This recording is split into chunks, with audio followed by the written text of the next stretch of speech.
Olá, meliantes e meliantas do Brasil. Estamos retomando aqui a programação desse canal depois de algumas semanas parado, né? Quase um mês, na verdade, parado. E estamos agora, né, botando a casa em ordem. E para retomar aqui esse quadro, esse programa que o Brasil tanto ama, eu trouxe aqui um personagem que é um dos mais icônicos, folclóricos e amados do futebol brasileiro. É um treinador que treinou diversos clubes no Brasil, treinou todos os clubes do Rio de Janeiro possíveis e chegou à seleção da África do Sul, onde ele mostrou para o Brasil que a física é uma merda. Então nós vamos falar dele, Papai Joel, Joel Santana, no 14º episódio do É Uma Farsa? Vamos ver se é isso tudo. Nascido em 25 de dezembro de 1948, no Rio de Janeiro, Joel Natalino Santana foi um zagueiro e treinador de futebol. Sua carreira enquanto atleta foi relativamente curta, durou cerca de 11 anos, e ele decidiu se aposentar, né, em 1980, por ali, para seguir como treinador, onde ele enxergava que teria mais... teria uma carreira de sucesso, né? Ao contrário enquanto jogador ele estava ali oscilante. Então ele achou que teria mais sucesso enquanto treinador. Fez faculdade de educação física e ingressou na carreira de treinador. Inclusive começou a carreira treinando um clube saudita, não, um clube dos Emirados Árabes. Você sabia dessa? Que Joel Santana começou sua carreira no Al-Ahly, não sei se é assim que fala, é Al-Ahly, eu não sei. Mas ele começou nesse clube dos Emirados Árabes, e aí depois voltou para o Brasil e aí sim fez o nome dele aqui em solo tupiniquim. Mas o primeiro clube da carreira de Joel foi um clube dos Emirados Árabes, então curiosidade aí para você. Eu não vou aqui passar por todos os clubes da carreira do Joel Santana, porque senão esse vídeo vai ficar do tamanho do Senhor dos Anéis. E eu acho que você tem mais coisas do que fazer, e eu também. Então vamos, né, dar uma sintetizada aqui e tocar a vida, porque esse homem treinou todos os clubes que ele podia durante sua carreira de treinador. É um negócio absurdo a quantidade de clubes pelos quais ele já passou. Mas o Joel Santana, ele marcou a carreira dele por treinar os clubes cariocas. Ele treinou os 4 clubes grandes do Rio de Janeiro, que são Flamengo, Vasco, Botafogo e América. Esses 4 clubes foram treinados pelo Joel Santana, e no Rio de Janeiro ele empilhou taças, foi multicampeão carioca e ganhou a alcunha, não à toa, de Rei do Rio. Uma das principais características do trabalho do Joel, e se não a mais forte, é o estilo paizão dele, que sempre marcou os trabalhos dele, né? O bom relacionamento que ele tinha com o elenco, com os atletas, com o funcionário. E ele sempre foi um cara, né, da conversa, do papo. Ele é a síntese do estilo paizão, a verdade é essa. E ele tinha sempre um bom relacionamento com os atletas, e um desses casos aí que ficou mais marcante foi o do Somália, né? Olha essa relação como era boa.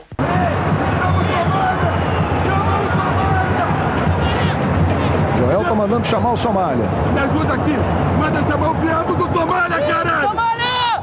Somália! Aí, porra! Outra grande característica do trabalho do Joel e da figura Joel Santana era a sua prancheta, onde ele montava os esquemas táticos dele e decifrava os dos adversários dessa maneira. Esses caras aí é foda.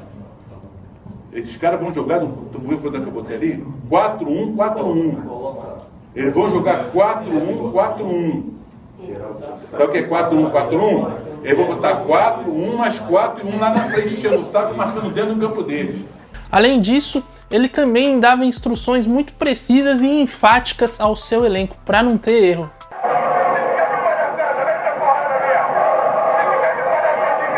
Para finalizar, é um homem poliglota, né? Olha o domínio que esse cara tem da língua inglesa. Iraq and the Saudi Africa play same, but the second time I have control the match. Control the match, my keep playing the left, the right, in the middle. Have one best opportunity for score. Iraq mark in the middle from behind. And after that, in second time I make 2 changes. One player experience, mais chego, e another player have experience, play very good, Steve Pienaar. Agora, falando um pouquinho mais de campo e bola, o Joel Santana nunca foi um cara inventivo, né, de vanguarda, como diria o Luxemburgo. Ele sempre foi adepto ao futebol simples, à escola do futebol simples, como diria Cássio Ângelo. E foi assim que ele fez a carreira dele, né? Teve até bons times, acho que o melhor deles foi o Vasco ali, naquele período onde ele treinou no final dos anos 90, início dos anos 2000, onde ele foi campeão da Copa João Avelange, e foi o campeonato nacional daquela época, né, daquele ano, o equivalente ao campeonato brasileiro. O Cássio tem um vídeo aí do dossiê explicando, depois você confere lá.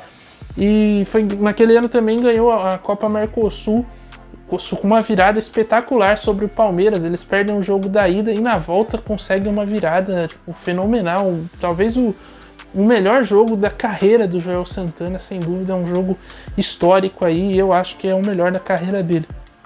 Mas para por aí, porque esses foram os títulos de grande expressão, né, somados à Copa Ouro da Conmebol de 1996 que ele ganha com o Flamengo. Isso se você considerar a Mercosul e a Copa Ouro como títulos de grande expressão, porque senão só vai restar a Copa João Avelange. Então ele tem esse ponto na carreira dele, né? É um cara que é muito lembrado e sempre teve muito prestígio no futebol brasileiro, mas que quando você olha o currículo, alguns torcem o nariz porque falta esses títulos de grande expressão, né? Se você desconsiderar a Mercosul, que embora, acho que pelo contexto, pela maneira que foi, acho que dá para considerar, mas são só, então acaba ficando um pouco, não sei, fragilizado esse currículo. E é aí que a gente vai entrar num ponto, que é o seguinte: no auge do Joel Santana, né, no final dos anos 90, início dos 2000 ali, o campeonato estadual tinha um outro peso em comparação ao que ele tem agora para os times grandes, né? Que na época era muito importante, fazia diferença você ganhar ou perder um estadual. Hoje não, hoje só faz diferença se você perde, porque aí tudo é criticado, é tudo uma merda, enfim. E na época não, tinha uma importância, sabe? Pesava na moral do torcedor e do clube. Então a gente tem que levar isso em consideração também. Acho que a gente não pode analisar o Joel pelas lentes de hoje, a gente tem que analisar pelo que foi a época. E na época o estadual tinha um peso enorme. E o outro ponto é que ele ganhou, porra. Se ele fosse um merda completo, nem isso ele ia fazer. Então ele tem o mérito de ter ganho os estaduais, seja com Vasco, com Fluminense, com Botafogo, com Bahia, ele foi campeão baiano também, enfim, com Vitória, ele empilhou a estadual, Copa do Nordeste, ele ganhou nesses títulos regionais, assim, ele deitava e rolava. E tem um mérito aí também que a gente precisa reconhecer. Talvez se a gente for olhar o final da carreira dele, aí a gente pode chegar a um final meio melancólico, né? Aí entra toda aquela questão, que é uma discussão muito atual hoje do futebol sobre determinados treinadores, principalmente esses mais da velha guarda, que é o lance deles não se atualizarem, né? Serem ultrapassados. E, enfim, é uma discussão que eu não vou entrar aqui porque não é o objetivo do vídeo. E para muitos, né? Muitos tiram um pouco os méritos do Joel por ele ser esse cara mais paizão e levar time muito na conversa, nem tanto na questão tática, mas ele era um fruto do tempo dele, né? Naquela época o futebol era muito assim, e ainda hoje é. Quantos treinadores aí a gente vê que não perdem o emprego porque não tem um bom relacionamento dentro do vestiário? O Nagelsmann, por exemplo, no Bayern de Munique foi isso, ele foi mandado embora porque não se dava com boa parte do elenco, embora taticamente todo mundo que avalia o trabalho do Nagelsmann fala que ele é um dos grandes técnicos dessa nova geração, que é um cara muito promissor, muito inteligente e que tem um domínio tático absurdo. Mas não é só isso, a gestão de grupo, a gestão de pessoas é fundamental. E nisso o Joel era um mestre, você pode falar o que for, mas ele sabia muito bem gerir os elencos que ele tinha. E para a época dele funcionou e funcionava muito bem. Então por isso eu não acho que Joel Santana seja uma farsa. É que a gente tem que ter essa dimensão de saber olhar e avaliar com os critérios corretos aí, né? Eu também não sei se esses são os critérios corretos, mas são os que eu usei aqui. Se você tem melhores aí, faça um vídeo e tira pra merda, é isso aí. E fica aqui uma crítica também aos dirigentes brasileiros, porque o Joel Santana, no geral, ele sempre foi tido como um cara, o famoso bombeiro. Então quando o time tava numa draga, sabe, vinha de jogos ruins, uma sequência de resultados, precisava dar aquele fato novo, chamava o Joel. E, inclusive, eu acho que existe dentro de cada clube brasileiro uma lista de técnicos de emergência. E aí, tipo, quando a coisa aperta, eles vão lá, pegam o telefone, saem discando, o primeiro que falar sim, eles chamam. E durante muito tempo, o Joel Santana foi esse cara, ele foi o top 1 dessa lista, de diversos clubes brasileiros. Então falta um pouco também de criatividade aí do mercado brasileiro na hora de escolher técnicos, né? Porque no final da carreira, o Joel Santana já não tinha mais esse perfil e para acompanhar o que estava acontecendo no futebol, e acabava sendo chamado por esse fator, né? Por ser, na verdade, um escudo para as diretorias. A verdade é essa, esses técnicos medalhões, na verdade, eles têm um papel extracampo para a diretoria que é enorme. Não é só treinar o time, mas é servir como um escudo para direcionar as críticas em cima do cara.